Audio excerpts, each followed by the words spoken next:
वाहनांची वाढती संख्या आणि त्यासाठी द्यावी लागणारी सुरक्षा लक्षात घेता केंद्र व राज्य सरकार वाहतूक नियम अधिक कडक करत आहे। राज्य सरकारने महाराष्ट्रात सर्व वाहनांसाठी हाय सिक्युरिटी रजिस्ट्रेशन प्लेट अर्थात HSRP अनिवार्य केले आहे। यासाठी गाडी मालकांना मार्च 2025 पर्यंत मुदत देण्यात आली होती, जी आता एप्रिल 2025 पर्यंत वाढवण्यात आली आहे। जर वेळेच्या आधी ही नंबर प्लेट बसवली नाही तर दंड देखील वाहनधारकांकडून आकारण्यात येणार आहे। हा दंड काही हजाराच्या पटीत असून तो वाहनाच्या प्रकारावर अवलंबून असणार आहे। याचाच फायदा उठवत काही सायबर गुन्हेगार हे सक्रिय झालेत। बोगस लिंक पाठवून वाहनधारकांची ऑनलाईन आर्थिक फसवणूक करत आहेत। असे प्रकार मुंबई, पुणे, नाशिक यासारख्या शहरांमध्ये घडले। बोगस लिंकद्वारे काही वाहनधारकांची बँक खाती देखील खाली करण्याचे प्रकार उघडकीस आले आहेत। या पार्श्वभूमीवर ऑनलाईन नोंदणी करताना काही फसवणुकीचे प्रकार घडत आहेत, त्यामुळे वाहनधारकांच्या मनात संभ्रमावस्था निर्माण झाली आहे। या पार्श्वभूमीवर नेमकं HSRP म्हणजे नेमकं काय, त्याची नोंदणी कशी करावी याविषयी टीव्ही नेक्स्ट मराठीचे प्रतिनिधी अजर मुल्ला आणि कॅमेरामन रितेश सावंत यांचा हा विशेष रिपोर्ट। देशात रहदारी मोठ्या प्रमाणात वाढत चालली आहे। यासाठी केंद्र आणि राज्य सरकार देखील वाहतूक नियम अधिक कडक करत आहेत। राज्य सरकारने सर्व वाहनांसाठी हाय सिक्युरिटी रजिस्ट्रेशन प्लेट अर्थात HSRP अनिवार्य केले आहे। यासाठी गाडी मालकांना मार्च 2025 पर्यंत मुदत देण्यात आली होती, जी आता एप्रिल 2025 पर्यंत वाढवण्यात आली आहे। जर वेळेच्या आधी ही नंबर प्लेट बसवली नाही तर दंड देखील वाहनधारकांकडून आकारण्यात येणार आहे। हाय सिक्युरिटी रजिस्ट्रेशन प्लेट अर्थात HSRP ही ॲल्युमिनियम पासून बनवलेली नंबर प्लेट आहे, जी गाडीच्या पुढच्या आणि मागच्या बाजूला लावली जाते। HSRP वरच्या डाव्या कोपऱ्यात W क्रोमियम आधारित अशोक चक्र होलोग्राम आहे। त्याच्या डाव्या कोपऱ्यात एक युनिक लेझर ब्रँडेड 10 अंकी स्थायी ओळख क्रमांक अर्थात पिन दिलेला आहे। याशिवाय रजिस्ट्रेशन क्रमांकाच्या अंकावर आणि अक्षरांवर एक हॉट स्टॅम्प फिल्म चिटकवली जाते आणि त्यासोबत ब्ल्यू कलरमध्ये IND असं लिहिलं जातं। विशेष म्हणजे वाहनाच्या डिजिटल रजिस्ट्रेशन नंतर HSRP जारी केले जाते। अशा प्रकारे या प्लेट्स वेगवेगळ्या कारवर वापरता येत नाहीत। महाराष्ट्र परिवहन विभागाने हा नियम लागू केल्यानंतर बऱ्याच जणांना असा प्रश्न पडला आहे की नंबर प्लेटची ऑनलाईन नोंदणी कशी करावी।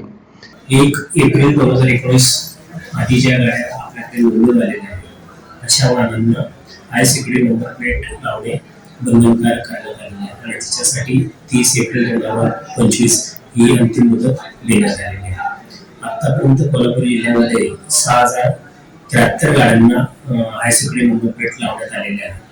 कोल्हापूर जिल्ह्यासाठी 29 रेट्रोफिटर्सची आपण नोंदणीकृत अशी मान्यता प्राप्त नोंदणी म्हणजे जिथे आपण हाय सिक्युरिटी नंबर प्लेट बसू शकतो असे 29 सेंटर केलेले आहे। सर्व वाहनधारकांना प्रादेशिक परिवहन कार्यालय कोल्हापूरतर्फे विनंती करण्यात येते की त्यांनी transport.maharashtra.gov.in या अधिकृत वेबसाईटवर जाऊन आपली हाय सिक्युरिटी नंबर प्लेटची नोंदणी करायची आहे आणि त्याच्यानंतर आपल्या जवळचं जे रेट्रोफिटर सेंटर आहे ते सिलेक्ट करायचं आहे आणि तिथे जाऊन आपल्याला जी हवी आहे त्या डेटला आणि त्या टाइमला आपण आपली हाय सिक्युरिटी नंबर प्लेट आपल्या वाहनांना बसवून द्यायची। सगळ्या वाहनधारकांना प्रादेशिक परिवहन कार्यालयातर्फे अपील करण्यात येते की सायबर फसवणुकीचे गुन्हे महाराष्ट्रात काही ठिकाणी घडलेले आहेत। कोल्हापुरात अजून आमच्याकडे कोणी तशी नोंद केलेली नाही आणि ज्या काही 3-4 वेबसाईट आहेत डमी वेबसाईट त्यांच्यावर माननीय परिवहन आयुक्त कार्यालय यांनी गुन्हे दाखल केलेले आहेत आणि त्याच्याशी संबंधित जी काही कारवाई आहे ती आता सुरू आहे।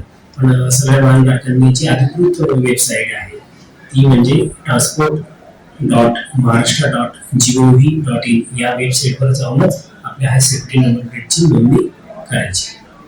मुंबईसारख्या ठिकाणी ऑनलाईन रजिस्ट्रेशन करते वेळेस 6 गुन्हे समोर आले होते। याबद्दल सध्या परिवहन विभागाकडून ज्या डमी वेबसाईट आहे त्यावर कारवाई सुरू आहे। कोल्हापुरात तरी अशी एकही घटना सध्या तरी घडलेली नाही। ज्या वाहनधारकांनी या नंबर प्लेट नोंदणी केलेली नाहीत त्यांनी लवकरात लवकर रजिस्ट्रेशन करून घ्यावे असं आवाहन परिवहन विभागाकडून करण्यात आलं आहे। सरकारच्या नियमानुसार ज्या गाड्या 1 एप्रिल 2019 पूर्वी नोंदणीकृत झाल्या आहेत त्यांना HSRP नंबर प्लेट लावणं अनिवार्य आहे।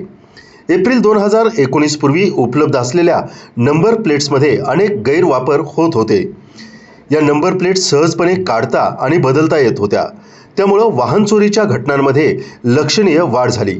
अनेकदा असं दिसून आलं की वाहन चोरी केल्यानंतर चोर हा रजिस्ट्रेशन क्रमांक बदलत असत, ज्यामुळे अधिकाऱ्यांना वाहनांचा शोध काढणं जवळजवळ अशक्य होतं। HSRP नंबर प्लेट्स लागू झाल्यानंतर कार चोरीच्या घटना कमी झाल्या आहेत, कारण त्या फक्त एकदाच वापरता येतात। म्हणून यासाठी HSRP नंबर प्लेट लावणं अनिवार्य आहे।